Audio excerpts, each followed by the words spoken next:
Olá, meus amigos, minhas amigas, simplesmente Rosana com Z. Trago aqui para vocês mais uma reflexão, trago um pouquinho para vocês das minhas narrativas, dos meus incômodos políticos, né, que ora a gente assiste de forma espetacular dos dramas da vida real, né? Coisas inacreditáveis.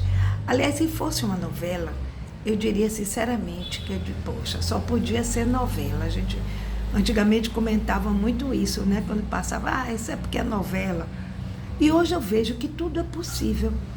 Eu realmente não saberia dizer se a vida imita a arte ou se é a arte que imita a vida, porque o que nós temos visto politicamente por parte desse candidato a presidente do Brasil, Flávio Bolsonaro, é algo que eu não sei em que setor do cinema se enquadraria.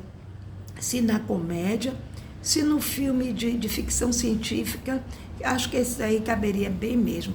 Ficção científica.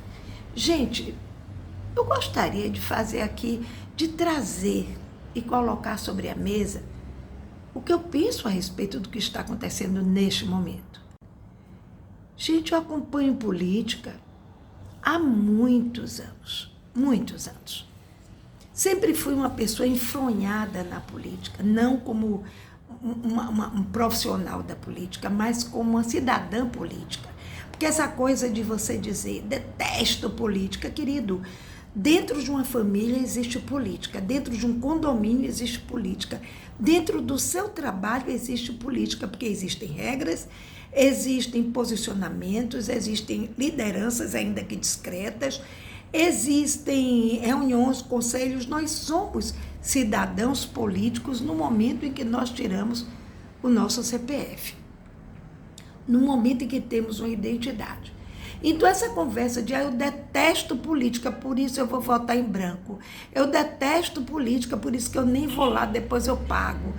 Gente, detestar política é um direito de qualquer pessoa. Se você quer saber, na atualidade, na conjuntura em que as coisas andam, eu também detesto política. Não suporto, mas a questão é que as coisas como estão acontecendo podem trazer problemas muito sérios para o nosso país, quiçá para o mundo, sabe? Porque, aqui está um friozinho, eu estou protegendo minha garganta. Então, porque a gente tem que entender que só através da política nós podemos construir um país diferente. Se nós queremos uma educação melhor, tem que ser através da política. Se você quer uma saúde melhor, tem que ser através da política. Enfim, não vou ficar elencando as coisas que dependem da política, porque tudo ao nosso redor é política. Agora, o que nós temos visto é um candidato que resolveu botar a cuia e pedir esmola a um país que a vida inteira nos oprimiu. Sim, oprimiu. A um país que impôs a sua cultura a nós, um país que nós tínhamos, na época da ditadura militar, todos os seriados de televisão eram americanos. E naqueles seriados estava embutido, de uma forma bem estratégica, algumas ideias. Por exemplo, eram os mafiosos russos. Naquela época o inimigo era o russo. Os asiáticos eram aqueles em que nós não podíamos confiar. Mas o russo, aí tinha aquela máfia russa, e ninguém conseguia, a máfia destruindo tudo, aí chega quem? James Bond. Meu nome é James Bond. E ele sozinho, o James Bond, o americano, ele consegue sozinho, gente, destruir a máfia inteira e dar 1-0, 10-0 nos russos. Como assim? E aí criava em nós a ideia do poder americano. Isso é um exemplo. Eu me lembro que tinha um seriado que chamava Papai Sabe Tudo. Era uma família linda, linda. A avó e o avô moravam na casa, os 2 filhos, uma coisa... Sabe a família perfeita? O sonho dos falsos bolsonaristas, família pátria, era uma família perfeita.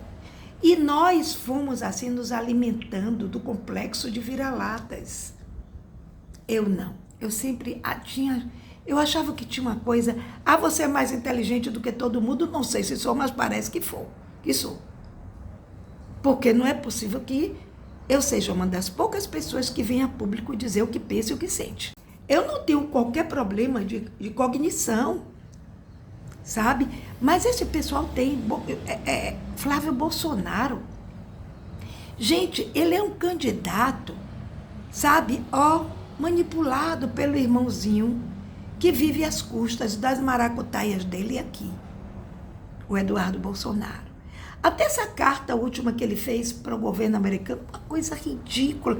Gente, ridícula, mas extremamente perigosa. Ele só faltou dizer ao Trump, olha, não aplique agora nenhum... Eu esqueci agora o nome, meu Deus, tanta coisa para falar.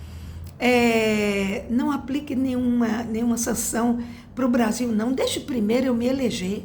Sabe por quê? Porque ele tem um contrato com os americanos, com Trump, de que se ele for eleito, o Brasil é de Trump, é dos Estados Unidos.